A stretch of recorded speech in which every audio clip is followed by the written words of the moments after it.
Welcome back, my loves, to another episode of Rewriting Romance, Modern Dating with Old School Wisdom, a space where we dive into modern datings and relationship through the lenses of faith, psychology, and feminine wisdom, as we explore what true femininity is and feminine power when it's rooted by Christ and not disciplined by the world.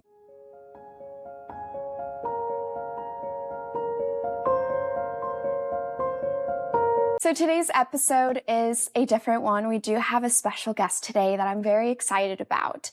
We're talking about something that many Christian women silently wrestle with, and that's marrying young, ignoring the red flags, praying for marriage that is hurting them, and the courage it takes to walk away when God releases you from it. This is not an episode to glorify divorce. This is a discernment episode, a healing episode, a redemption episode. And today we have Lauren, and I'm going to let her introduce herself, but just to give you guys a little background, me and Lauren go way back since high school, and recently we've reconnected, and I really was inspired by her story. So Lauren, thank you so much for agreeing to do this episode with me and talking a little bit about your story. So I do want to start from the beginning, before the marriage, before everything. So you grew up in faith, you had purity, you had a relationship with God. What will you say was that changed and kind of derailed you from that path? Growing up, I was pretty in tune with my walk with the Lord. I prioritized it for sure. I think when I went to college, I definitely got plugged into the wrong crew of friends, where I was not necessarily supported or encouraged in that walk. And so when life got hard or things got heavy, I definitely would turn to the wrong things because that's what my friends did. About my sophomore, junior year of college, I found out that my dad had gotten sick and decided to cope with it, with alcohol and partying and things like that. Definitely started to walk away from my typical day-to-day habits of spending time with the Lord and prioritizing that. And I can't say that I necessarily stopped believing in God. I think I was just almost so angry that I definitely stopped living for God. Yeah. And how did you deal with that anger and that grief during these decision makings? I think I just made decisions based off my feelings. I just think at that time in my life, I didn't necessarily pray about it. I didn't necessarily have discernment on what God's calling for my life was. I think when something in that state that I was in, when something felt good or maybe a little less sad, I ran towards it. And, I think now 10 years later, I think I've definitely learned to run towards God through those hard feelings that we all, I think, try to mask with other things. Yeah. And as women, we fall into that, right? We fall into our emotions, and it's easy to cope with the hard things of what feels good in the moment. And I think that's our weakness as women. Sometimes we let our emotions drive us, and it blinds us from that true discernment that we are getting, and truly start disconnecting from that discernment, because we are very emotional beings, and it is a blessing and also our biggest curse. For sure. So, looking back, do you think you were seeking comfort, or were you seeking that escape, or maybe both? Ooh, that's a good question. I think at that time when I started dating my ex-husband in college, I was definitely numbing with distractions, like whether it was, yes, the social life or the the affirmations that we feel when we're in a relationship, or that, somehow now all of a sudden I feel like I have worth because I have somebody who, cares about me, or whatever it felt like at the time. I think I was probably searching more for some sort of a self-esteem lift, right? I think that we find joy naturally in those earthly things, those, a lot of times, having friends, words of affirmation, having physical touch from somebody. And so I definitely dove into it. I dove into the parties because we were all so happy, or we thought we were so happy back then. And yeah, it's just, when you walk with Christ, I think joy is so different. It's so different than happy. And we kind of naturally, if we are not in tune with our spirit, I think we chase happy. So I don't know if it was comfort, or just trying to distract it. I think I thought I was happy. Yeah. Or I was finding happiness. Yeah. And so do you believe that was like the lie that you believed, that this is what happiness is and this is what it feels like? Definitely. Yeah. And I even remember when I kind of, at one point I looked at myself and I was like, who am I and what am I doing? I totally turned from the Lord. I started to recognize this is not me. And this isn't what makes me happy. This is me avoiding walking through what I was really going through. And so I started to go back to church. I started to get plugged in again, and I started to do my quiet time, and I started to change back to kind of the foundation of who I really was growing up. And I remember I asked him and I said, I don't understand how you still like me. I'm completely different than when we, fell in love or when we first started dating. And he was like, oh, I could tell like you were different. I knew who you were on the inside. And I think now that was total BS. I don't think he knew that. I think he is one of those people that maybe didn't want to work that hard to get a relationship, and he kind of had one and he wanted to hold on to it. But I don't know, that's speculation. I can't speak on his intent behind that, but I came to the realization that I was just chasing happy. This is not what makes me happy. And this is not who I am. Yeah.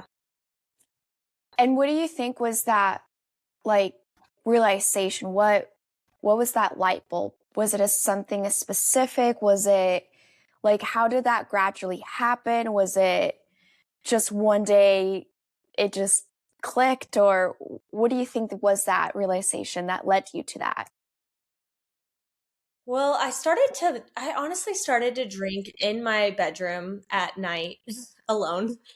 And I was like, what am I doing? When it got to that point, I started to show own concern for myself. And honestly, I wasn't happy. I felt like anytime I was alone, I was just so deeply sad. And I think I recognized that I was down a path of destruction. I was drinking alone. I was extremely sad, and I needed something more than the parties and the friends and the boyfriend. I needed something deeper, more substantial. And so, yeah, I think it was kind of a come to Jesus moment when I was like, this isn't going to be an easy thing where I just wake up and I'm back where I was. I still had a lot of anger towards God. And so, but I remember that night, like I remember journaling kind of for the first time in months, and then just like, I'm mad at you, God, but like I still love you, And it was a process. It took some time to get back to where I felt like I truly wanted to worship the Lord again. Yeah. Yeah, and having that realization, it's hard, right? Because most people still dwell in it, and it's hard for them to come out, even though they realize that they're going into this darker hole. And especially when the anger consumes them, especially that anger towards God.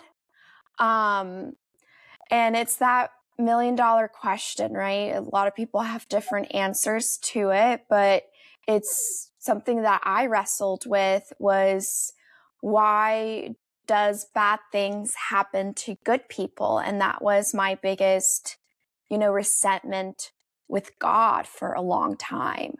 So I guess my question would be, how would you answer that question?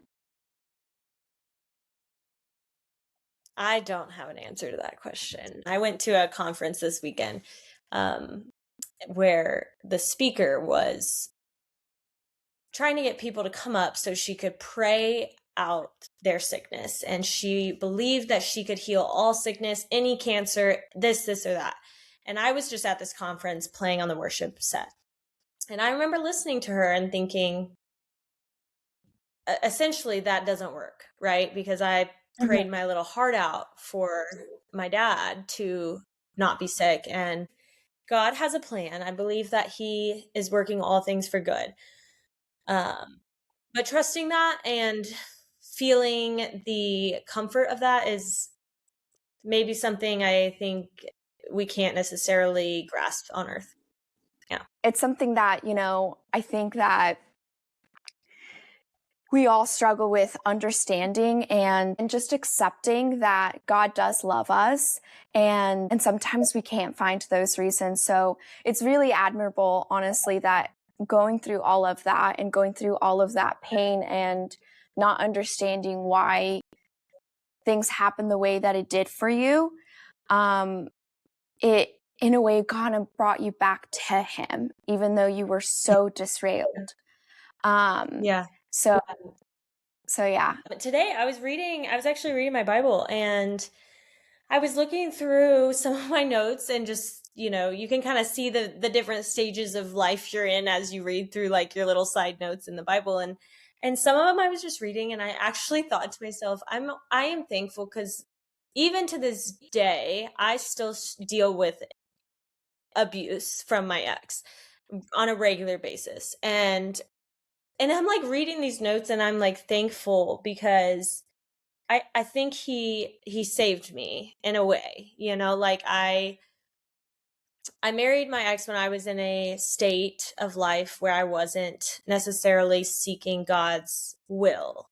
And I kind of tried to convince myself along the way that I was. And it's just interesting, because I was kind of like, I'm almost thankful that I went through what I went through, because of how close it brought me to God. How I just don't know if I would have gotten back there without all of this. So yeah, it's one of those things where nobody wants to go through it, but I'm thankful that it did. It definitely helped me lean on the Lord and know the Lord in a way that I didn't know the Lord before. So yeah. Yeah. It's that heartbreak and the rebellion that kind of disrails you. And that's definitely the enemy attacking you, right? So when you were alone in the room drinking, and depressed, you have been going through a spiritual battle, right? Like God was trying to give you discernment. The enemy's trying to keep you there. Because that's how he distracts us. And then also, you did meet your ex-husband at a very low point. And at first he definitely felt like that rescuer, right? That person that was going to rescue you from that. So what else do you think that he represented for you emotionally? Well, I definitely think he gave me comfort. He gave me a sense of like the future will be okay. I felt like he gave me direction again at the time. Yeah, I think, Satan has a way of disguising himself as a lot of God's traits, in that way. And I mean, he knows the Bible better than I do. And so at times, in a relationship, I think I was starting to seek out godly character that was definitely being portrayed selectively, so yeah, I mean, he gave me a lot. He gave me a lot of love. He would, he would help me when I was in need. He cared for me. And so with my current state of feeling like my heavenly father was letting me down, my earthly father was kind of declining in health, I think that these traits that a relationship brought, it just felt like care and protection and safety. Right. Yeah. When I don't think I was probably strong enough at the time, especially emotionally, to kind of pick myself up, on my own. Because you felt stable in the chaos that you were going through. Right. Yeah, for sure. Definitely for sure. Yeah. And looking back now, what red flags were there that you were trying to rationalize with? So I actually I don't know if this is me taking on his red flags or if he was really good at spinning his red flags to make them look like they were my fault. So we would fight like a lot. And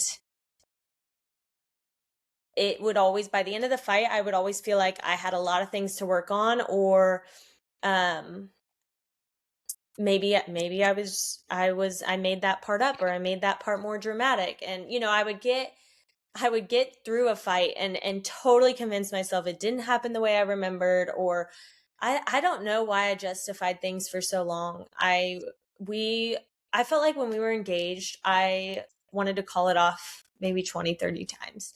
And I don't know why I continued to convince myself that I just had a commitment problem and I just had a temper problem and I had too high of standards and whatever it was at the time. I believed that I could fix myself enough to not have these issues or, not experience these red flags, which did not happen. That was not the case in the long run. When you're talking about those fights that you were going through, it's interesting because that brought me back to one of my most toxic relationship. I definitely confused his care for control. And the red flags were there, and every discussion or fight that we did have, I was always the one apologizing at the end, thinking that I was the one that needed all of this work and he was just perfect, right? And I definitely also put him up in a pedestal because I was coming out of my own chaos. And I just saw he was the one that's going to bring me that stability in my life. And that now I know it was a complete emotional manipulation. I will also say I definitely think it was a pretty egotistical love. So just know that it was probably him emotionally, manipulating you. And it was that control aspect. And we can fall so easily to it, especially as women. We love so much and we can be hopeless romantics and fantasize certain things and just want to, say that it's me, fine. I will work on saving this relationship. And we fall so victim to that. And we try to rationalize. He's a good man. He's going to do good by me.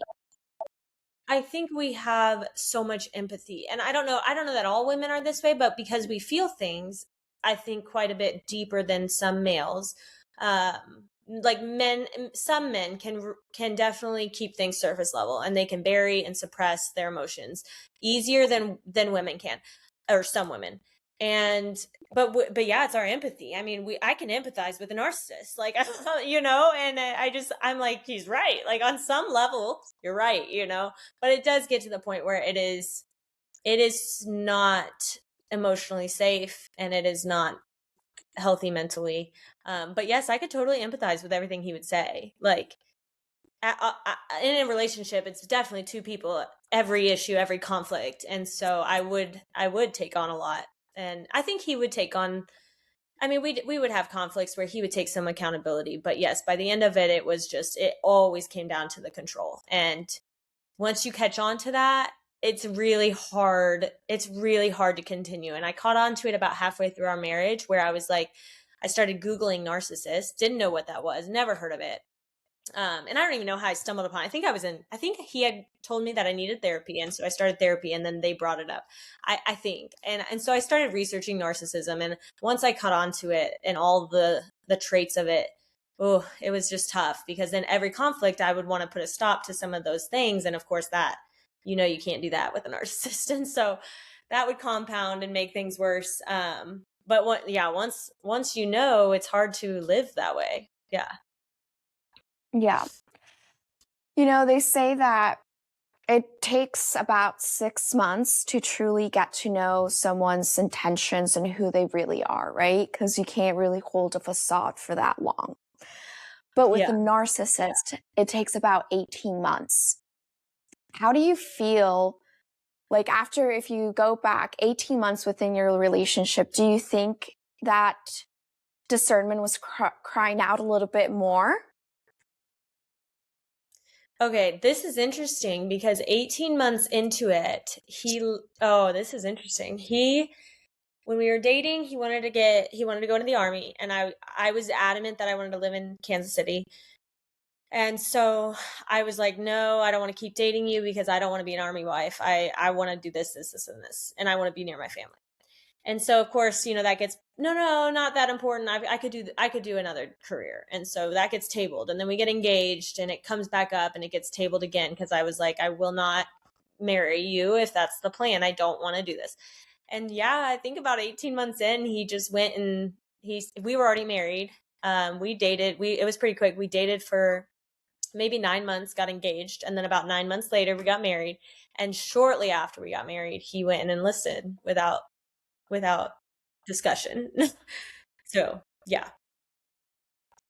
Yeah, So it's kind of interesting. And interesting how did because that, yeah, yeah. So then the he timeline? was gone for the next, yeah, then he was gone for about another year or so, maybe a year and a half. We didn't see each other much. He was in and out of schools. And then by that point, we honestly got pregnant and had a baby. And it just kept going downhill ever since then. So yeah. Yeah. Okay.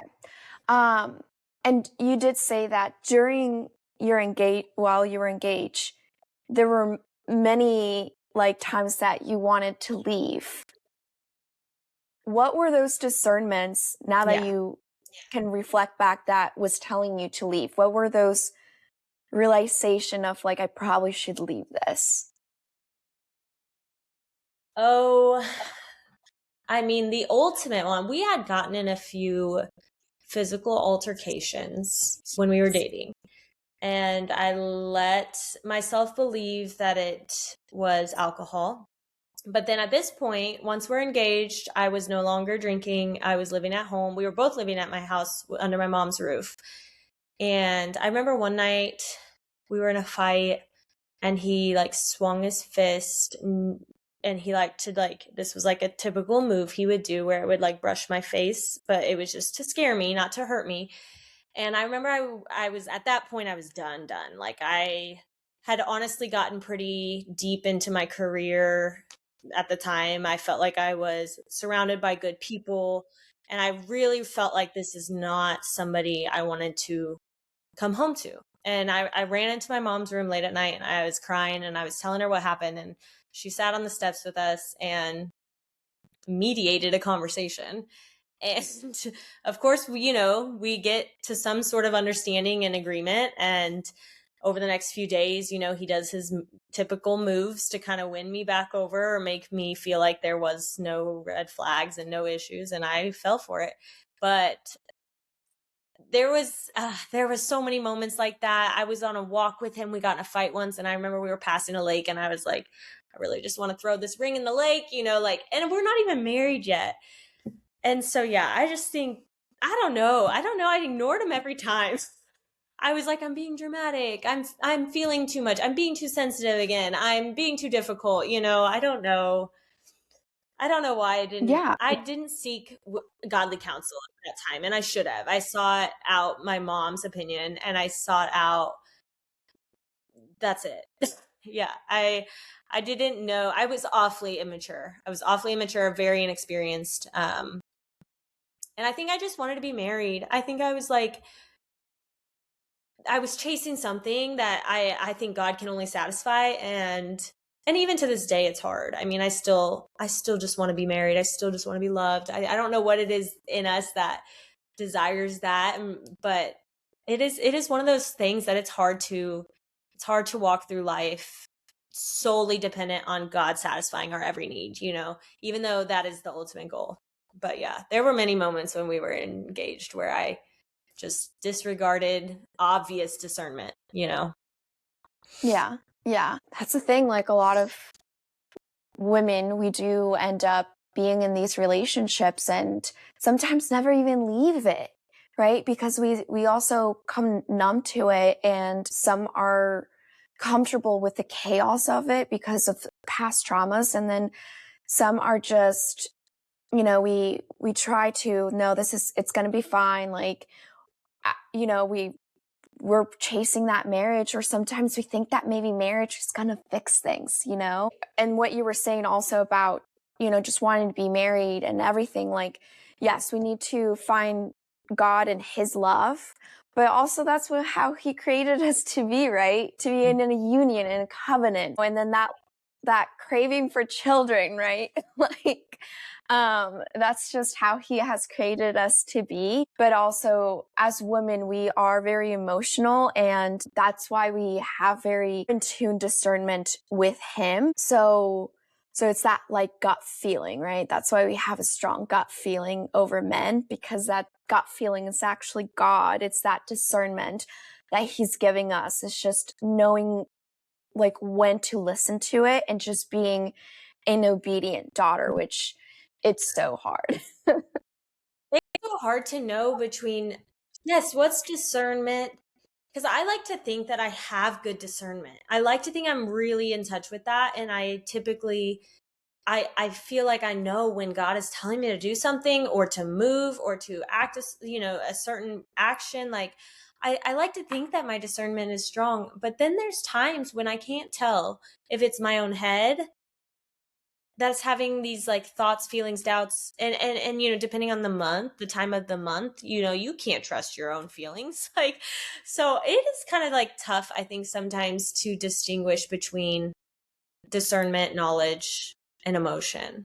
Yeah. And I do think the time with the Lord is crucial for that, wisdom, wisdom from other counsel, from mentors at church and things like that. For me, I rely on that a lot more now than I used to, because I don't trust myself. So yeah. Yeah. No, and that's really good. Finding community is something very important.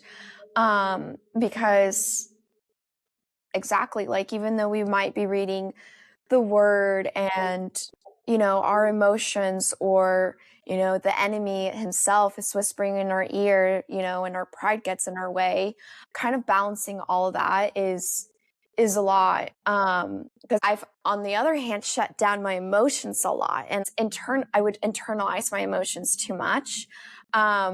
So being more in tune with my emotions and is something that I've been working on, because I try to logically go about certain things, but then also that failed me. So your own leading, your own mind, your own self-knowledge and logic can be very misleading, as well as our emotions. Oh yes.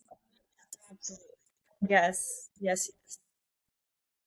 So obviously marriage changes everything, right? And, sometimes that mask slips, even though his mask was you started to see that while you guys were engaged. But how did things like actually change once you were married? What was the first sense of things just was not right?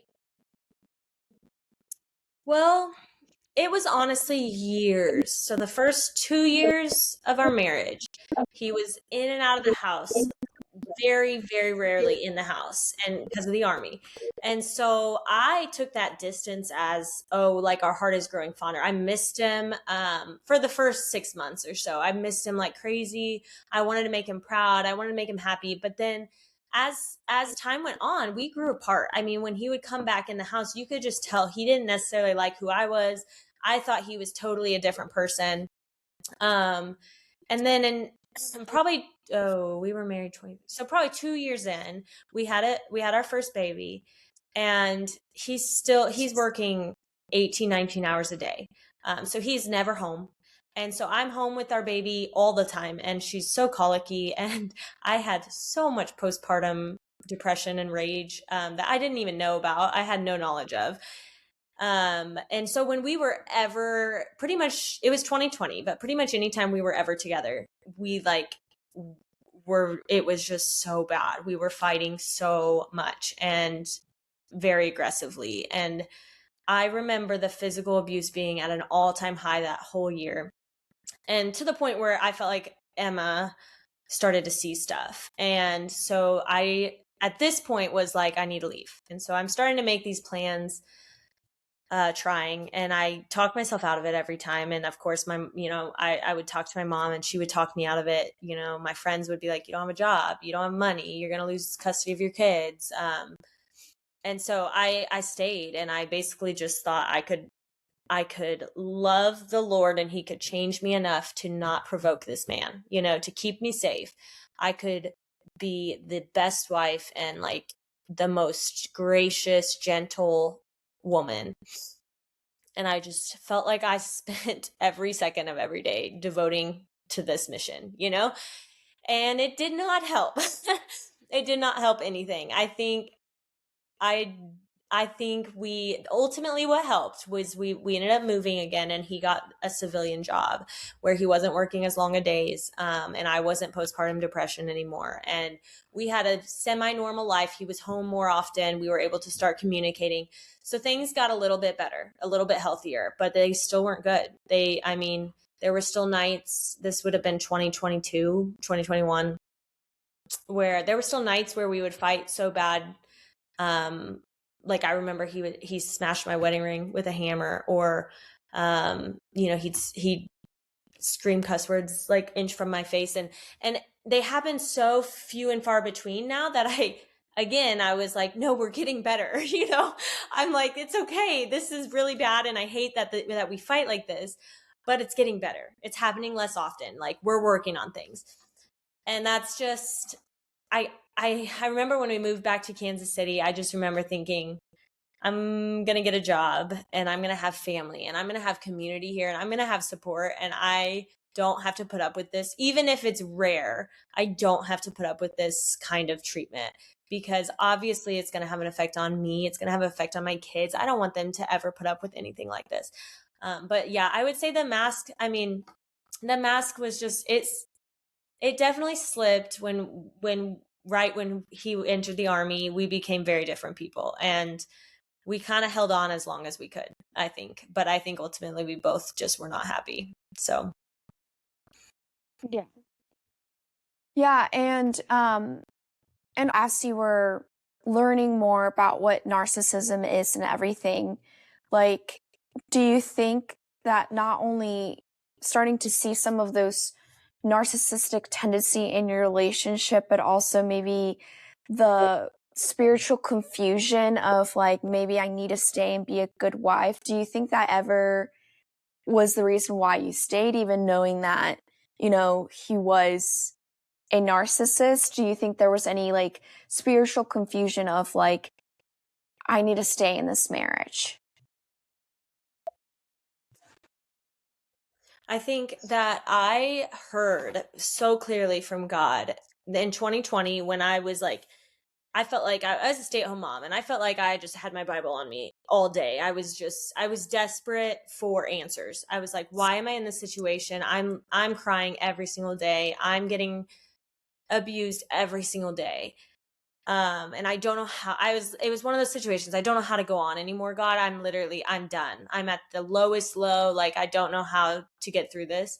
And I remember at one point, for months and months of working on this, at one point I heard God very clearly say, it's okay if you need to leave. Like, it's okay. Because I had I had my mom in my ear, divorce is not an option. My friends in my ear, do not divorce, do not divorce. All these, Christian people saying, we can get help for him, we can pray for him, and we can counsel you guys or whatever. And so I had it in my, yes, spiritual confusion. I had it in my head I was a bad Christian if I got divorced. I had it in my head that God wouldn't want me to get divorced. But I remember clearly hearing him say, I still love you. It's okay. I release you from your covenant, you know. And I even to this day get Christians, you know, abuse isn't in the Bible as a reason for divorce. And I just think to my head, you're the problem. Like, what do you mean? Like, it's a tricky thing in the Christian world. And people that think you should stay in an abusive marriage because it doesn't explicitly state in the Bible that's grounds for divorce. I think it's you're missing the heart of God, you know? And and there was spiritual confusion for sure, because even after my divorce, I thought, did I do something wrong? Even to this day, sometimes I think that. And it's funny because now when I think it, immediately something happens where I hear God just say, this is why you had to do that, you know, or I like something will happen. And I just think I did the right thing. Thank you, Lord. Like, I still doubt it to this day. And he shows me quickly. He shuts it down quickly now, where he gives me that affirmation. And honestly, abandonment is in the Bible as well. And I think in a relationship like that, you're 100% abandoned. You know, like you're not in a relationship. You're not in a loving relationship. And yeah. Yeah. No, and yes, that is the hard part with Christianity, because it's like your covenant, God looks down upon divorce, but he does say, like, when there's any sexual immorality in the marriage, it's okay to divorce. And also, like, it doesn't explicitly say, but it's obvious that abuse is it. God does not glorify or is okay with any type of abuse for his children, right? And if you already got that discernment and that clarity between you and God, that it was okay, he already released you from that even before you legally on earth released it, because he saw the abuse and he sees what that future could have hold, not only for you but for your children, if you did stay, and that's another thing that, I definitely believe that the enemy, whenever he can't attack you, he's whispering in other people's ears around you, telling you. So that everyone around you telling you, hey, don't get divorced, even after you've had this intimate moment with God and him releasing you from that covenant. And then you have everyone around you, the people that you love, the people that you trust, telling you, hey, don't get divorced. That is the enemy whispering through other people for you to stay, because obviously he doesn't want you to be happy. And the more that you stayed, it was probably a way to keep you even further away from God if you kept being in this covenant. Yeah. And I honestly, those last few years, once we got out of 2020, the physical abuse had really died off. And I remember that in my head saying, telling me I didn't really have grounds for divorce. Like, he's not hitting me anymore. It's getting better. I'm not unsafe. I'm not in any danger. But I think, I think I was so beaten down spiritually and mentally, that God had, there's this verse. Where was it? I was going to tell you about it. It's a weird verse. It's in Ezekiel, I think. Let me see if I can find it. Oh, yes. It's chapter 37 in the valley of the dry bones. And it says, he brought me out by his spirit and set me down in the middle of the valley. And I just wrote this long thing on the side about how he's like my safe house. He's a safe house. He's a safe house for the battered. He keeps in perfect peace those whose minds stay steadfast on him. And then I wrote the lyrics of, I think it's by Lauren Daigle, the Dry Bones song. And it says, one by one, the enemy whispers lies, and then dry bones come alive. And I just remember thinking, that was a lie. Yes, I wasn't in physical harm, but it was time to be obedient to what was best for my own health, mentally, emotionally, and my kids' future, because I would never want them to stay in a situation like that. So yeah. And I wouldn't never want them to even experience it, let alone have to experience it and then have to have the strength to leave. I want them to know what love is and what is appropriate from the get-go. Yeah. So yeah. Yeah. And that's the thing that I think it's very admirable and strong, because like as a mom, you also have to think about your kids. And, you know, we always say, oh, we tend to be, you know, immune to certain things, and that's why we act a certain way, we accept certain behaviors, is because of our childhood traumas. And so if you had stayed, they would have normalized this type of behavior and probably ended up cycling into, you know, that generational, as we say, curse, right? So we need to like end those ties and show our kids better, because, you know, you are changing and shifting that future for both of your kids. Yeah. Yeah, and I didn't realize, you know, because I thought about this when I was going through it. I thought, how did I end up here? Because it is such a generational thing. And honestly, my parents were not abusive by any means, but they were not in love. I had no good example of what a loving relationship looked like. And that's how I got there. You know, I didn't know what it looked like. I didn't know the things to even look for, ask for, scope out when you're dating. You know, I just went based off chemistry. I had chemistry with someone, which, by the way, now I know you can have chemistry with anybody. You can with a lot of people, you know. It's not hard to find chemistry. And so yeah, I kind of wish there was like a high school course on, you know, just all of this dating, because there's so much deeper than we even realize. And as kids, you just know what you witnessed and what you've experienced. And my parents were both great individually, but they weren't in love. They never once went on a date. They never touched. They barely talked. And so I think I just won it, you know. I didn't have a lot of examples. So Yeah. Yeah. And that's the thing, like no one really teaches us how to date, right? No one teaches us how those relationships are supposed to be, and God teaches us what love looks like, right? So yeah, and you know, you prayed on it and everything. Once you felt that security, that support, how did that go? And how did that feel? Did you feel sad, relieved? What was that feeling? I honestly was not sad. I don't know if it was relief. I remember driving. It was honestly kind of weird. I remember driving away from the courthouse. I went to work. Like everything was normal. I called my friend, or I think it was my sister-in-law, and she's like, "What's up?" And I'm like, "Oh, I just got a divorce." You know, like it was like getting gas at the gas station. It was weird. It was so like out of this body experience. And I don't know if I was just disassociating, but I think I had processed a divorce for 5 years. Mhm.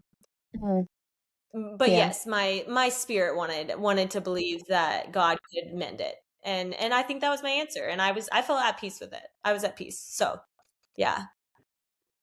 Yeah. So what would you say to women that are staying for the kids? Mm.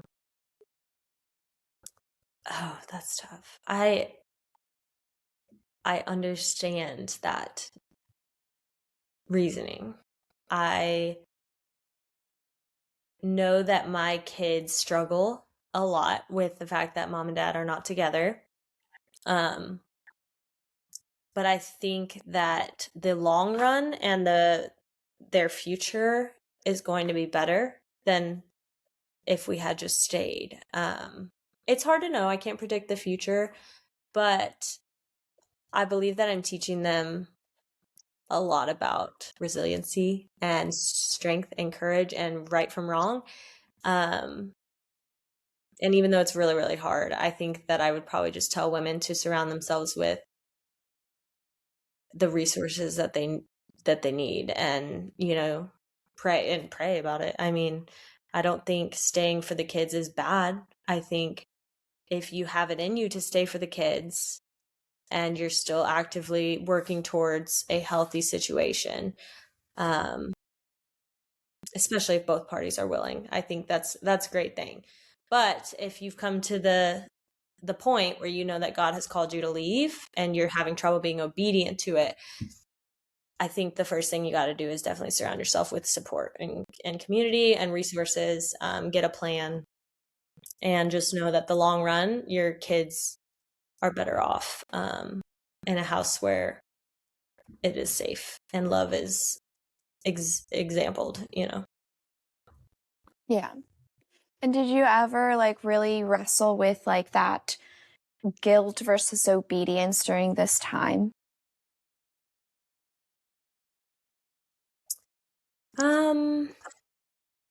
Yes. Yeah. Yeah. I think every day whenever I see my kids struggle with this, um there's not I don't know if guilt is the right word. I think it's like sorrow. I think Mm. I hurt for them because I didn't want this either. I didn't want this for them, and it's like I'm trying to I so wish I had a civil relationship with him, because I think that is ultimately the best situation is, you know, we're able to communicate, we're able to be in the same room, we can the girls can go back and forth regularly, and it's not a huge like drama toxic issue, but they feel that even the emotional manipulation, the games, the gaslight. I mean, they have been a part of it. He's included them in it, and so it's very complex. It's just very complex. I don't know if guilt is it, but it's definitely I hurt for them. And I hate that they have to go through this. I hate that they have to be a part of it. I wish I could protect them from it, but I also know that God is going to mend their hurt. I pray for that. And I pray that somebody someday shows them what a dad, like a dad's love is, you know, a godly love, you know, for Yeah. them, because they don't know it yet. I mean, yeah, they only know what they know. So, Yeah. Yeah. And praying is great, and I think that what you did was very brave, because we do want our children to have those two parents and be in that home, but it's also where's their emotional safety, right? Are they emotionally safe in that environment? And also you're modeling boundaries for your mm-hmm. kids, right? And boundaries is something that is really hard for a lot of us, even as like adults, no matter how old we are, like just as a culture, boundaries are just so hard to lay down and honor those boundaries for ourselves. And by you doing that, you are showing what those boundaries are for your self-worth and own safety, for not only yourself but for them. And even though it may not feel like that at the moment, you have created more peace in in the home, and that's the most important thing. That because again, like, God is doesn't want conflict and those instabilities and chaos for you, right? God is not Mm-hmm. chaos. God is peace. um so so by doing that, those are the things that you did show for your kids. Yeah, I Um, love that. I love what you said about the emotional safety, because I notice the way they talk about the different households and the different rules and the way we parent so different. And one of the things that they do is they say their feelings completely different at both houses, right? And I think it's so evident. Yes, the emotional safety is completely different at one house versus the other. And even just the behavior. I mean, the rules are quite different, but they are, yeah, they are, it's just different. And they're at my house more than they're there. But I think that's a really good point that you say that, because it's something that they don't even know. I mean, a lot of kids grow up as adults and they don't know how to express their feelings. They don't even know how to identify them. And so I think it's so great that I was able to come to this place that I've had to go through what I went through, come to this place that I'm at, because yeah, I'm like, I want them to express. Tell me all your feelings. Tell me all of them. And like, what does it feel like? And what does it make you want to do? And I just think it's for kids, they're too young to not feel like they can do that. Yeah. It's a good point. And I like that you do that for your kids, because we're kids. We're still trying to navigate and reason with like our emotions, what they are. So the fact that you're creating a space for them to express it and, let that go, that's really good. That's really going to end up helping them in the long run with that emotional intelligence. We try to shut down their emotions or the impatience of it. So having them express that emotion is very crucial. And I like that you create that environment for them. So with kids, and obviously leaving wasn't the end between you and him, because we have the co-parenting aspect, right? There's that link that will always connect you with him, and that's going to be the kids. Yeah. So how does he attempt to emotionally control you through the children? Oh, yes. This is a great question. The short answer is just so our schedule is about 2 weeks on, and then he has 2 days with them. And then I have 2 weeks with them. He has 2 days with them. And that was a schedule that he wanted at the time of divorce. And I was fine with.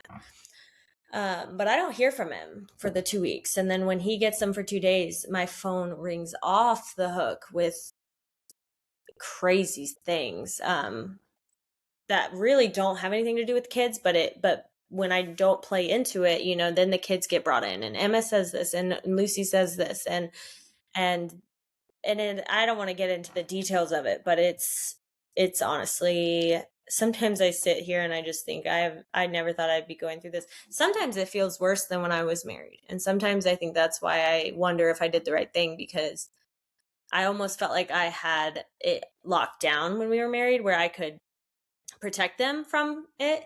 And now those 2 days that they're there, I can't. I'm helpless, right? He's going to say what he's going to say to them. He's going to use them to get to me, to hurt me. But it's just interesting to me. I'm like, the whole, you get 4 days a month with your kids, and you spend the whole time sending me texts when half the time I'm not replying. I'm like, go hang out with your kids, go spend some time with them.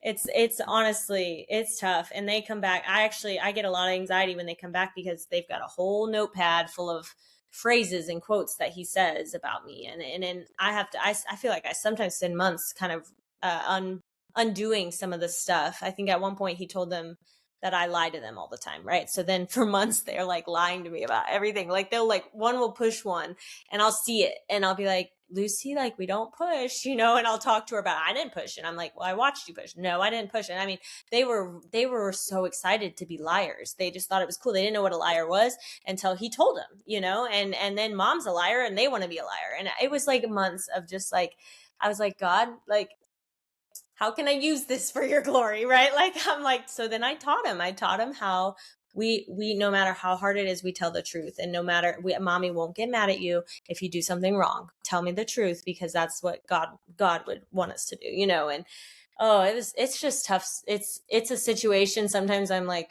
I don't know how to tackle this one, but it makes my brain spin a little, because it's like I could protect him whenever we were together, and now I can't. I have to actually like fight the battle.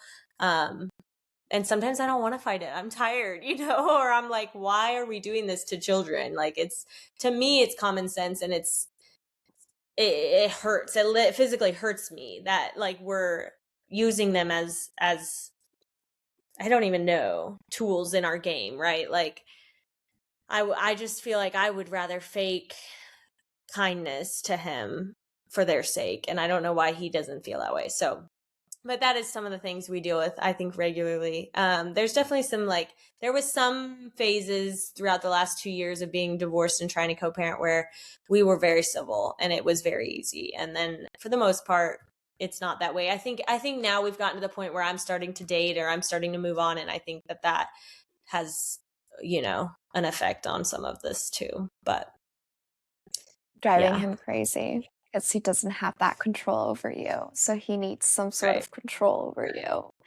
Um, so is there any types of boundaries that you've had to implement for Um, dealing with those as moments? Yeah, as of lately, I started to I only respond to texts that I have to respond to. I don't respond to anything that has no relevance to the kids. Um, I think another one would probably be just sticking to our schedule, because when we were civil, I was very lenient on the schedule. And if the girls wanted to go over there, I would let them on occasion spend the night or whatever. But now I stick to the schedule pretty hard. Yeah. Yeah, and I think those are really good boundaries. Do you think that has helped him with maybe less texting the moment that you started to implement those type of boundaries? No. No. No. I think it makes him mad. I think it makes, honestly, the crazy manipulation, and I would call some of it abuse at this point, just verbal abuse in my phone and stuff.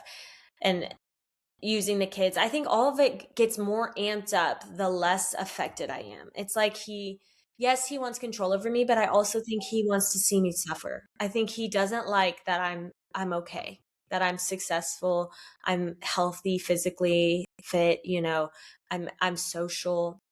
I have a very good life, and I just don't think he likes that. So no, I think when I exhibit respect or indifference or maturity, it amps him up, and it just gets worse. It feels like it's just getting worse. It almost feels like really no matter what I do gets worse. I mean, if I were to send an emotional text back, that would start a war I don't want to start, and I kind of am at the point where I am not sure the best way to get a civil relationship with him. I want it for their sake. I just don't know how to get there. So I have to rely on God for that, or write it out. I don't know. Yeah. Yeah. Yeah. Well, it seems that obviously, like having those narcissistic tendency, the fact that he has no control over you and that you are okay, yes, obviously it's going to drive him crazy. So it seems that also it's always been a roller coaster. You'll have those civil moments and those peaks of like chaos and even it seems that even now that you're co-parenting there were those civil moments and now you're at these peaks. So have you noticed a pattern from him on when he decides to be civil and when he decides to create this chaos?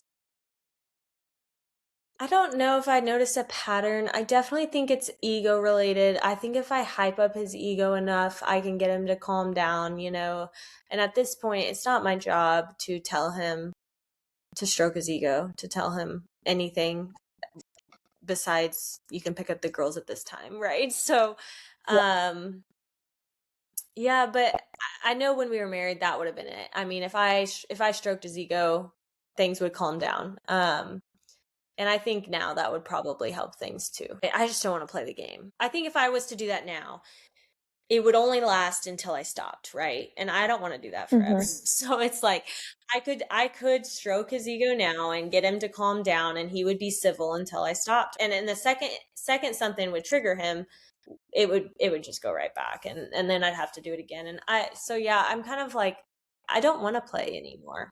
So I don't Yeah, no, I don't know what else to do other than and disassociate that's as much good. as possible. Yeah, he tells me when I do that I'm alienating him from the girls, and I just am. For me, I'm like, this has nothing to do with that. I want the girls to have a dad. I want them to have a relationship with him. I had the best relationship with my dad. And so that's Yeah, not my intent behind that. It is solely that I need less communication. Obviously, that's the boundary, right? Like, I you're right. can only take so much.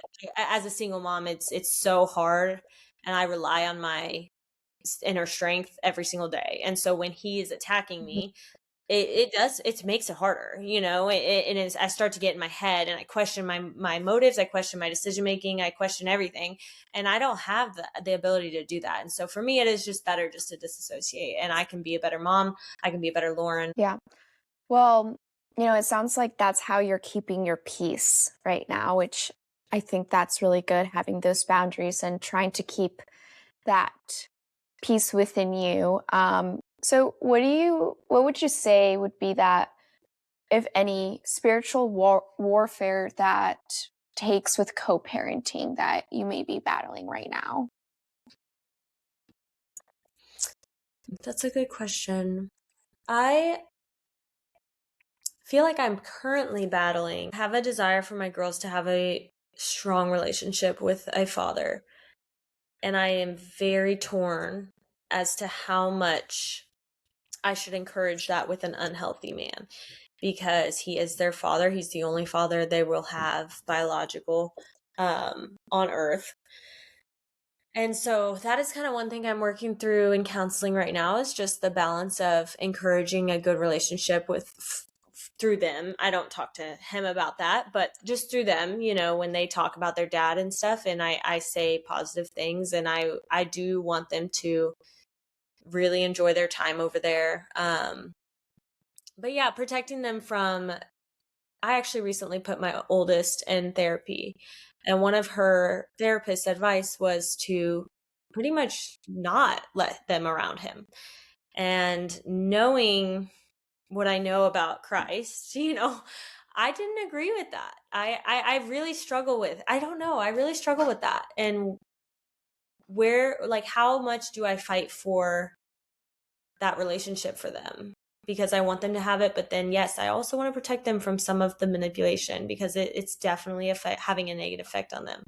And so I think that would probably be some spiritual warfare, is just not knowing exactly how far to fight for those last few days of custody, and yeah, and extra Yeah. stuff on top of that with them, and just their connection with him and their interaction with him, and how I just don't know how much to limit and how much to say to them, even when they ask. I mean, Emma asks me every day why I can't just get along with dad, or why can't we live together, or why can't we be in love, and why can't we just get married and have different rules. And she says it in toddler or little kid type of phrases, but my answers are always like, we'll talk about it when you get older, and it's, I don't know. I think there's a lot of spiritual warfare around just how do I handle this with kids, because they won't understand. I can't tell them why we did what we did, to the point where they would understand. If Yeah. I say we just didn't get along, they say, well, I don't get along with Lucy, or Lucy will say, I don't get along with Emma. We still live together. They don't get it. So yeah, I think it's Right. just trying to create that version of it for them that makes sense, that they can accept. Yeah.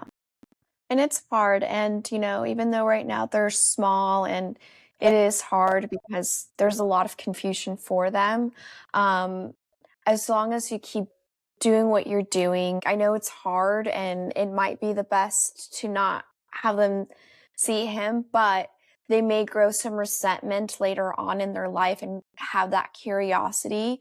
But Yeah. still having that time with their father, over time, if you are not the one, talking bad about their father and seeing that you're there to yes, I support you going to see your dad, and he's the one bad mouthing you. Yeah. Over time, they are going to see that balance the older that they get, right? And all you can do is keep being that mother that you are and keep showing them who their heavenly father is as that role model. And the older that they will get, they're going to really start understanding, even though right now it's hard because they're little and there's so much confusion for them at the moment. Yeah, no, I agree. And I appreciate you saying that, because I think that as they get older, that emotional manipulation will probably ramp up, just because it stems from control. And when they're teenagers, he's not going to have control over them. They won't wear what he wants them to wear, and they won't speak how he wants them to, and they won't probably come home on time or whatever the situation is. I think I just want them to know what it feels like, and what it looks like to be emotionally manipulated. And if that means they have to experience time, I mean, at some point they're going to look at him and say, I'm done coming over here, if it gets to that point. And I hope that I can raise them to know that and to be able to discern that. So I think the moderation, yes, I feel like at peace with it, even though it's really hard. As at peace as I can with it, I don't think I would feel quite. I wish I could just have them full time. I wish I could, but that would be tough too, without having a male figure for them. And so it's kind of one of those things I put in God's hand, and yeah. And that's all you can do. And I think that you're doing great. And I know that you probably question it a lot, but I think that you are balancing it very well because of the circumstances that you're in. So, because at the end of the day, I mean, co-parenting with basically a narcissist, it's not that he's mad that he lost your interest or anything. I think he's just mad that he lost the control over you, the control over the house.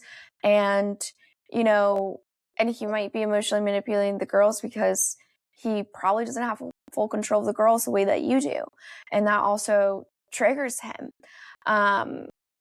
And he doesn't like those boundaries that you are setting, and it brings that bitterness for him. So I mean, also, like, hopefully praying to God that someday he will have that, discernment to just be a better father, and have a better co-parenting and still a relationship for his kids. I agree. So,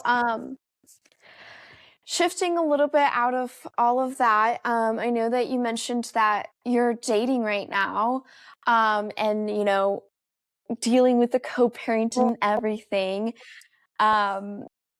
What has been the hardest thing about dating again? Oh, it's really tough to be like a wife and then be dating, because I have like this kind of full on mindset behind being in a relationship with someone where, when you're married, it's full commitment, full effort, and full investment. And when you're dating, it's like barely anything. And so it took me a long time to kind of get on board with that mindset. I think it was tough at first because everybody I would start talking to, I would immediately think about the long-term future. Are we compatible? Could I see this? And yeah, it was tough. But I kind of got to the mindset of it's okay to just go on a date and like be open-minded, and kind of feel it out. But yes, I don't know. The dating world is a wild place. I don't love it. It is. So, now that you're back in dating and with all of the things that you lived, what are some of those like immediate red flags that you're catching on now when you are going on dates? For sure, pride or ego, I catch on to it so quick because like conflict's inevitable in a relationship, and you can't have conflict with a prideful person, right? Humility fosters unity. So I can't be in a union with someone who's prideful. So I kind of try to catch on to that first. Another red flag, I think, is just the chivalry. Like, why is it dead? I don't like, where'd it go? I don't understand. Why am I paying for our meal on our first date, and I don't know. Yeah. I mean, society Okay, has wait, so go changed. back. What do you mean? How many dates have you paid for? No, more than I'd like to admit, but why? Did you go like 50-50 or like what? Some of them. I think that there was one I totally paid for both, yeah. And a couple that were 50-50, but I was always like Yeah, this is just not, I don't know. It's different. People don't like, society's different. Yeah. It's not an obvious, I'm gonna go out and get my dinner paid for. It's just not obvious anymore. Um, yeah, tough. It's tough out there. I don't know what other red flags there would be. I feel like honestly I go off discernment pretty easy, like pretty quickly. Um, if they're not equally yoked, that would be a huge red flag. If they don't have like good relationships in their life with their family or friends. Mhm. Yeah. That's a huge one. Yeah. Yeah, and no, trust me, girl, I know how hard dating is and chivalry is dead. And we've gotten here because we've distorted roles and we've let society discipline us way too much, and we've disconnected from God a lot, and women are taking so much of the responsibility out of men, and men are starting to feel very comfortable, and those roles are really shifting. There's a lot of more feminine males out there than we'd like to admit, and it's very dismantled, it's very disaligned, and I definitely think that as women, we do have that influence, and, we need to be more discerned and more strict on those boundaries. So don't you ever pay for another date again, girl, because, no. Even if you do, Wait. you have to walk away from the table. So you leave him with the check. That's what you'll got to do. Oh, I know. It's terrible. I sometimes just get so awkward. I'm like, I just got to get out of here. But one thing I will say I love to do is I love to be raw and emotional when the opportunity arises, within reason. I don't want to give access, especially on a first date, let's say. But if something were to go on second, third, fourth date, and I was starting to see potential, yeah, I try to get emotional with them and I test it out and I see what happens and I see how they handle it, if they dismiss it, if they can dig in, if they are compassionate, if they're empathetic. I think that is something I find to be one of the greenest flags, is emotional safety. So, and I for a long time thought it was the only thing I was looking for, right? Like I didn't necessarily care any other character trait. If I could communicate with this person about emotions, I felt like I could work it out, like I could see it happening. I do have a few more standards now, but there was a time when that was the only thing that mattered to me. So Right. Because you needed that emotional support and aspect. So, and I totally agree. A man that can handle, and that's something that I do now. Like, I do test, like, see how open I can be, and if I can be open on the very sensitive aspects of my life, and depending how they react, do I feel protected? Do I feel safe in that environment? Is very important, right? Because men are our providers and protectors. So don't pay for a date, and make sure that you are in an emotional, protected environment. no, listen, my picker's real bad. My friends had to help me out of that because yes, I would pay for dates and I would go out with D-bags. My friends, I'd have a whole panel of friends that I'd be like, here's what happened. And they'd be like, nope, you're done. Like, okay. My picker was way off, way off. But I mean, makes sense. You were in years of marriage that, wasn't the healthiest example either for you. So you were still basically trying Yeah. to figure out how to navigate it, essentially. And I'm not gonna lie, I almost felt like comfortable with these men that were kind of toxic. I almost was attracted to it because I was so used to it and it felt like love, right? And I started to know logically I don't want this, but my heart wanted it. And so I would just ignore my brain. I would just be like, I'm gonna entertain it a little longer because I thought it was fun, or I thought it felt comfortable. And yeah. So yes, that's the only thing I knew. And it was honestly, it took me a long time to actually, I am dating somebody now. He actually asked me to be his girlfriend a couple days ago. But the first few dates, I hope he doesn't watch this. But the first the first few dates, like I had to stay really open-minded, and there was nothing wrong with him. But he was almost so, I'm not going to use the word boring, but so vanilla, right? Like so stable. Like there was no roller coaster. For even now, we've been dating for a few months. No roller coaster, no emotional distress. We've had a couple tough combos, but never any that left me feeling belittled, hurt. Not, I mean, he hasn't hurt me once, and it's been a few months, and I can't say that I've ever dated somebody where it's gone like that. And the truth is, I think that boring trait that at the beginning I was like, I could take it or leave it. He's cute, he's nice, but like I don't feel super excited. I didn't feel super, what's the word? Not hormonal. What's that word? Dopamine?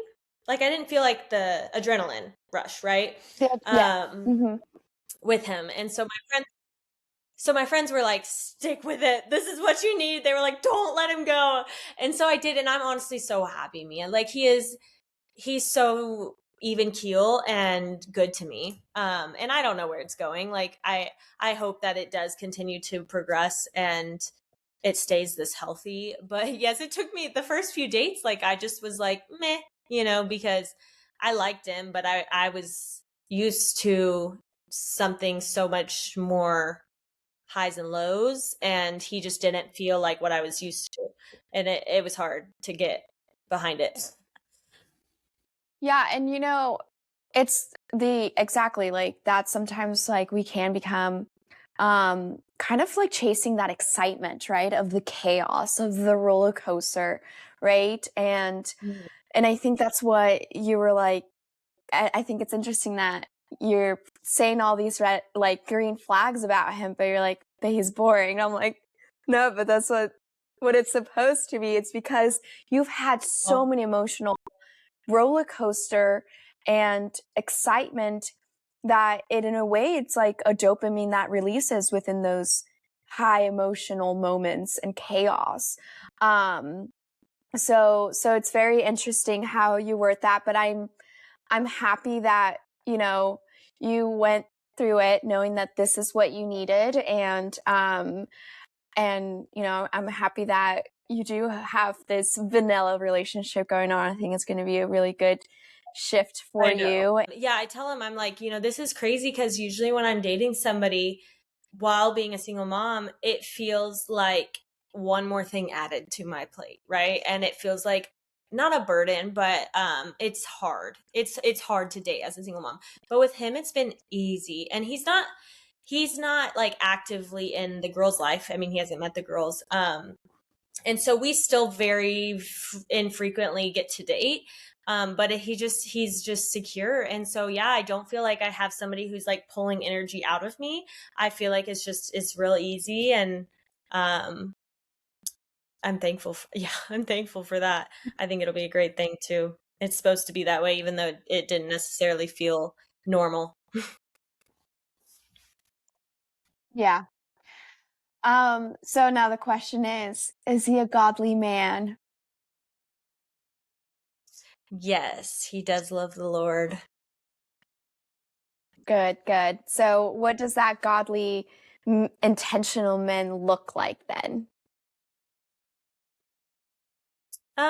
Yeah, so I think this is an area definitely where we can grow, because I think I have this vision of what a godly man looks like, but I'm trying to trust his leadership in that area of like, so the Bible does talk about not entering into like a deep spiritual relationship with someone until you're married.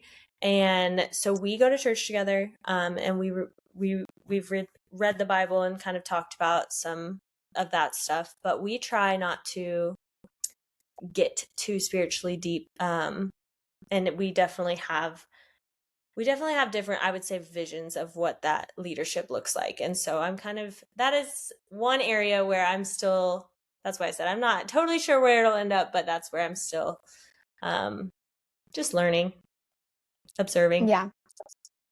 Yeah. And what does that leadership then look like for you? Yeah, for me, I think I always pictured my dad. So my dad didn't do this. So I kind of pulled this out from my own head, I think. But I always pictured like my girls coming out of their bedroom in the morning to mom and dad reading their Bible or family devotions, family prayers. And a man that I think he did do this one thing. I can't remember what I brought to him, but I came to him kind of emotional one night, overwhelmed with just life. And he did like definitely point me back to God, and God's perspective. And so I think that for sure, like in times of that are hard, like is this person able to turn to the Father, or is he going to kind of suppress and run from his suffering? So I think that's what I picture when I picture someone like godly leadership is just um growing in faith, serving the community, leading our kids and me, because I am not a perfect Christian, and I want somebody who will help teach me as well. Mhm. So Yeah. I mean, I don't think any of us are perfect Christians, right? We're all, um, just still try to battle our own disobedience. But yes, having a strong man that leads and can pull us back and to look back at, our Heavenly Father when times get hard and everything, that is like a very big green flag. Um, so I know that as you've been dating, there were some, dates that you paid. During these dates, were they all Christian man? Like, would you say you've encountered some lukewarm Christian man? oh, I think I honestly, this is going to sound terrible. Most of the people I date are Christian men. And so that's where I say this man I'm dating now, and I have such different views of how the leadership should look, because I am used to Christian men that are mean and prideful and not living biblically, right?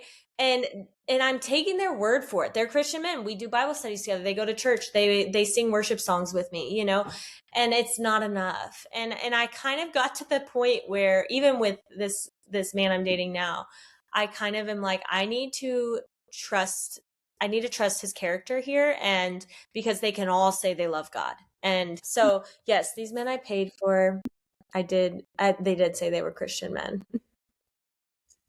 Yeah, and that's very interesting, because the moment I really started walking in my path and saying I'm just going to start dating godly Christian man, I was in it for a wake up call, because I'm like, wait, like these are not actually godly man. They're just they're very lukewarm, right? They're doing the motions, but they're not actually acting out.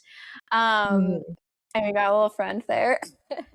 They're not actually acting out to, what the word says and truly being that godly man. So that's what makes it even more discouraging sometimes, because even within the Christian community, we see how society has been able to discipline like people so Yeah. much, because they're not actual biblical man. They're just, men that are walking with the world and are just doing things out of obligation or just performative.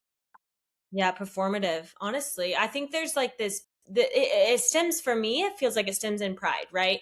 A Christian man feels like he's doing the right thing when he goes to church and when he puts on the show. And it's for me, I'm like, I'm very hesitant now for the performance side of things, because I want somebody who literally will stay calm when I'm heightened, who will be safe, who will represent Song of Songs, right?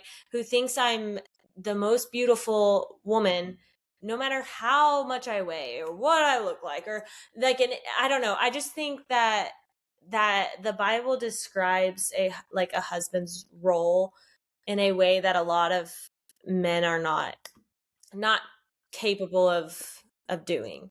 And not that I can be the biblical wife at all times, but yes, I'm looking for that spirit to be like resonated in the man, right? And those traits will come out, I think, in time, where I'll be able to tell, because they always have in the past. So even though I would fall Yeah. for, I'm a Christian and I go to church and I do this, and I would give it time, and soon I'd be like, like, this isn't going to work for me long term, you know? I mean, my ex-husband said he was Christian. He went to church with me every week and we would worship together, you know. He would pray for us occasionally, and it's just not enough. I need the character and the heart of God. Mm. And that is so much harder to get if you don't truly love the Lord. So, yeah. Yes, 100%. And that's the discernment sometimes, because we have to be very cautious, and that's where, only God knows what's in their heart. And that's when we really need to pray, like, for that person, and giving that clarity from God, like, where's our heart at, right? And I think that over time we can see, like, how their relationship is with God. Is that their number one priority? And it does come with having that servant heart, right? I think that also something with the pride that we see a lot, is that kind of alpha male aspect, right? Because they're too controlling, they're too this, and they can, just really lead by pride and have that alpha male aspect of it. And they're just completely not really having a true relationship with God to understand what that means, right? Because it says, love your wife like Jesus loved the church, right? And so there's more responsibility on the man than the wife, right? Because they're there, they need to love their wife, they need to protect and provide, but more than anything, they need to put God first. And so, and it is hard to see, and it's something that I'm like still kind of baffled on, that the fact that you do see a lot of males. I do see that there is a lot of males that do attend church more than females. There's a high demographic of male Christians over female Christians, but how many of them are actually, like, godly, man, Yeah. Like, have you noticed that they're scared when they say, like, hey, if you're ready to, my church will do stuff like this. If you're ready to really lay down your sins and really submit your life to Christ, come to the front. Like, some men won't, right? And so, or like, they won't even raise their hands in surrender, right? And it's like, because that's like embarrassing and awkward or whatever. And I just think they're missing the point, right? These aren't Right. these aren't men that are in touch with, I would say my ex-husband was kind of like that, like at church, where we had to act a certain way and it was very performative. And it just, yeah, it's like, I am not gonna lie, I don't care how awkward it is. If my man wants to cry and get on his knees and plea to God about something, like, oh my gosh, like, I love that. Like, be so Yeah. deeply invested in your love for him that you don't care who's Yeah. watching. You don't care. You literally don't care. And I want to feel that way too, where I don't want to feel like you're embarrassed because I'm like sobbing at church and really getting into the worship or whatever it is. If I'm having a moment with the Lord of the universe, I don't want to feel like you are judging me for that, because people are watching or whatever. But yeah, I think there's a lot of guys at church that are concerned about the look, and they are definitely wanting the title of, I'm a godly man and I'm a Christian, and they're going through the motions of the steps. They think that is enough. Yeah. Yeah, it's that pride. It's that pride, like, chinning them down to not come up and truly surrender themselves and their fleshly desire upon the Lord. So obviously, as you're dating and everything and trying to stay faithful to God, most of the hardest part when dating is struggling to actually put down all of your fleshly desires. So, when it comes to dating, how did your relationship with sex really change after marriage? So I think it changed quite a bit. And when I was married, I didn't love having sex. I didn't really like to be touched. And I would say outside of marriage, it's definitely my love language is physical touch. And I feel sometimes like it would be extremely hard to wait until I'm married to have sex. And I also think sometimes part of my like sense of urgency to get married is because I want to have sex, I don't know why it changed because I really wasn't this way when I was married. So yeah, it's definitely something I struggle with. I think that is one way that Satan just kind of is able to get a stronghold over me. Because it was something I struggled with before I got married too. So yeah, that's a tough Yeah. thing, especially dating, because a lot of guys will not, if you tell them, hey, I'm going to wait till I'm married, they're out, they peace. Right. And I'm fine with that. I don't want a man who says that he can't wait, because he's after the wrong things. But yeah, it's definitely not something you find too often, is somebody who's willing to date intentionally for marriage and with the intent of getting to know your heart and your soul, not just your body. Right. Yeah. And which is wild to me that these were Christian men and they pieced out the moment that you were like, you don't have access to my body until marriage, as God has commanded us for that covenant. So do you think that lust really got louder in those moments of loneliness? Oh, 100%. Absolutely. Yeah. And how were you able to cope with that? Well, I definitely struggled for a while with probably chasing after certain relationships that I knew weren't going to end in a marriage just because I wanted the comfort of that. I wanted the physical touch. I wanted um the lust. Just I think it distracts us from the root. I mean, honestly, I don't even know if I've ever thought of that being because I was lonely, right? I think yeah, I don't know. I never really put two and two together like that.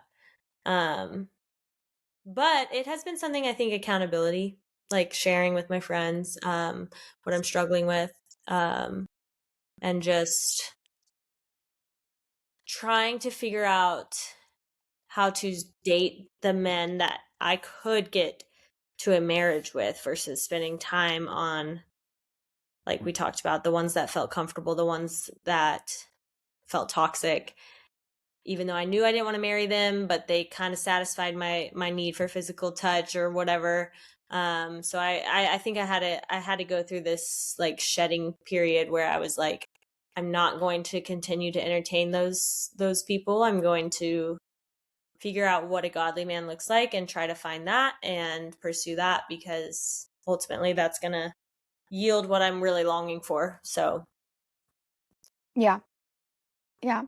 Um, and then, so how are you dealing, or what do you do to fight those impulses now? good question. I hmm I'm not gonna lie, I haven't really had impulses like in the recent future. And I don't know if that's just because I am dating somebody and so I can just call him and talk to him on the phone or like distract. Um, but I haven't really had any nights where I've been felt tempted to, yeah, like give in to anything like that. I think accountability would probably be if I did, I would reach out to somebody. Yeah, no, and that's good. Again, going back to that community and having someone that can help you keep yourself accountable. And, I always say it's very important to have people around you that have those same belief systems as you that can really help you, stay accountable for that. Association is so important. Because when you are surrounded by associations that are not going to keep you accountable because they are living with the world, it becomes really, really hard. And then one of the things I stopped watching movies. I stopped watching those romance movies and everything because it does keep me away from fantasizing those things too. Like sometimes I've become a little too radical, I would say, but it's the best way to keep me disciplined from those impulses is like not watching lustful things and also the music that I listen to, just trying to be, protect my eyes and my ears from that, because if we're not relying on those communities that keeps you accountable, or even the things that you watch and anything that you can control, it's going to be so easy because the enemy got you attached there, right? He knows your chains and he's going to try and attack in whatever little way he can. Yeah, that's so true. That's such a good reminder. Yeah. Because that makes a huge difference for me too. I used to watch a lot of Love Island, and which is like sex driven, and I loved it, but I didn't realize how kind of affect the brain, and it makes you think you need like that kind of a intimate relationship, and or at least that you miss it, and the music's the same way. I actually listen to like Tate McRae, which she's pretty highly sexual when I'm working out. And I feel like I'm like the sexiest woman on the planet when I'm working out. And it's like, yeah, at the time I just think it gets me amped. But now that you're talking about it, I'm like, oh, I see what it's doing there. Like it's totally having an effect on your brain, Yeah, those are like easy. I think there's like such easy. Yeah, go ahead. No, it's funny that you say that because I used to also listen to Tate McRae whenever, because that's exactly how she made me feel. I was like, yes. I'm like, I got this. Yeah, that's funny. But yes, because I mean, it's everywhere. Everywhere, sex is everywhere, right? Sex sells. Sex sells. So everywhere we see on social media or whatever, it's everywhere. And we've become so immune to it, and we don't sometimes realize what it's like doing in our brains. And it definitely, like, those urges has definitely decreased the moment that I really started shifting a lot of that and whatever I could control. What spiritual discipline helps you the most right now?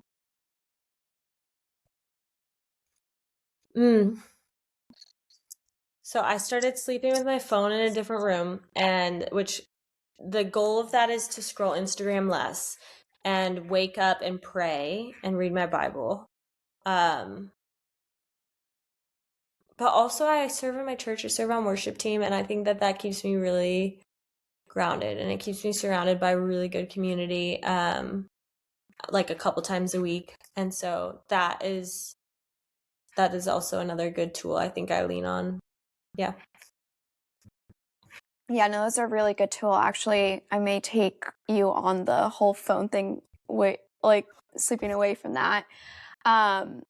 So, sexual discipline doesn't honestly get easier with age. It just gets more intentional. So, and finding those types of boundaries within yourself. So, sleeping away from the phone is really good, and just shifting what we see and what we listen to, and will help that self-control, and really be more in tune with that fruit of the Spirit. So if you could go back, what red flags would you never ignore again? The aggression, physical aggression, for sure. Because at the time it started so minute, right? Like little shoves against the wall, or like he'd pin me down when he would be angry, and little things that didn't necessarily hurt that I would brush off. And I think, it got to the point where it would hurt me. He would hurt my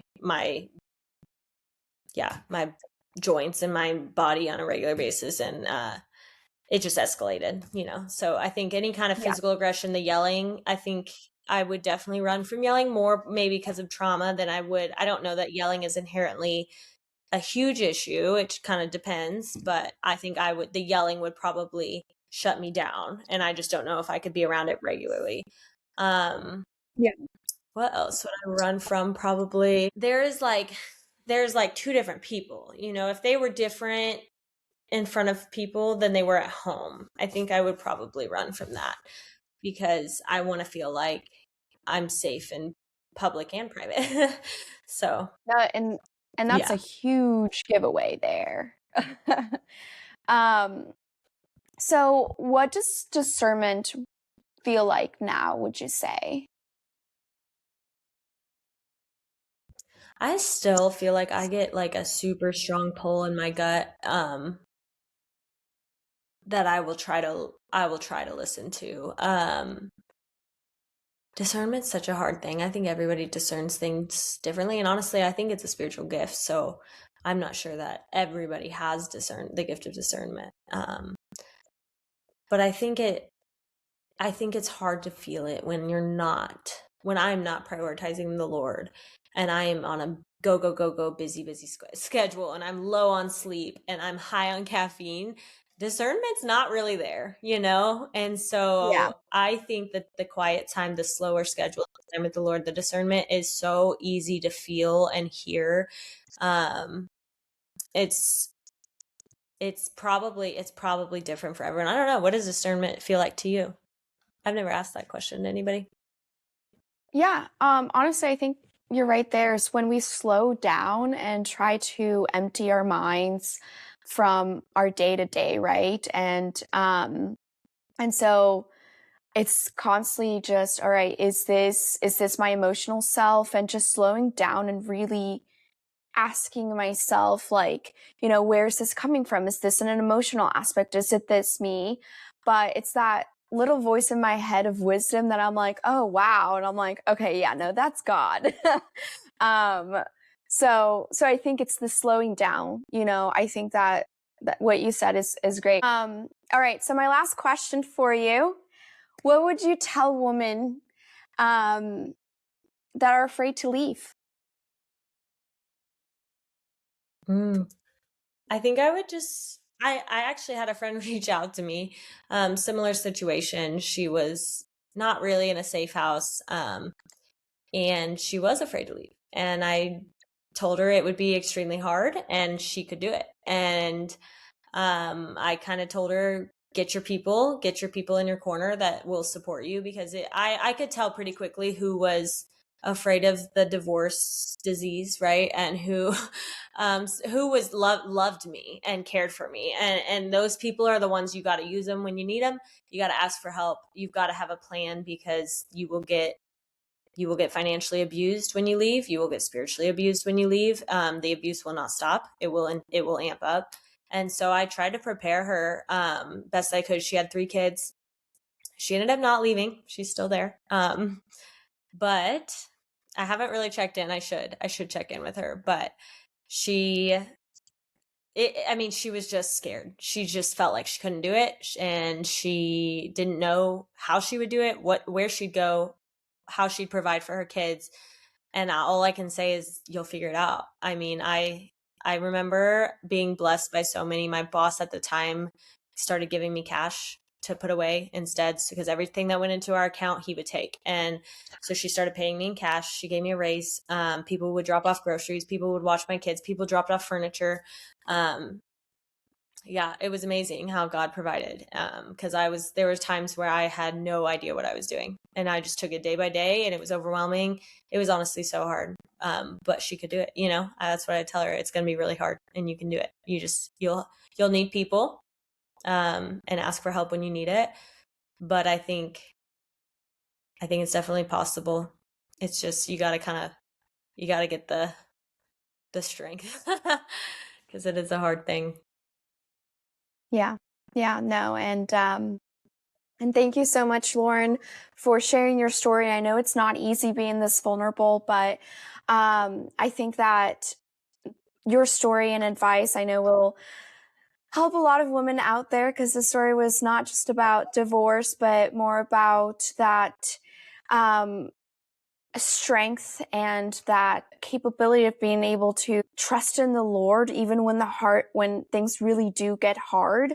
And and getting through an abusive marriage and going through that healing and knowing what's best for your children, and all because we were more obedient to that discernment and that what God is telling you to do as a woman and as a wife and as a mom. So everything that you said, it's definitely more obedience and not a failure. And it's really admirable.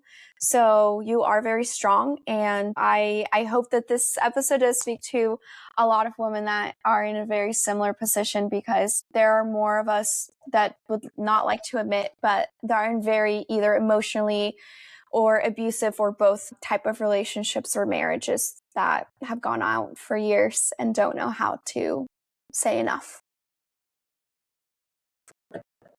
Yeah, no, I appreciate you having me, Mia. It was good to talk with you, and I know that God will use this to help somebody. So yeah, he has a greater purpose than we even know. And again, ladies, if this episode resonated with you, share it.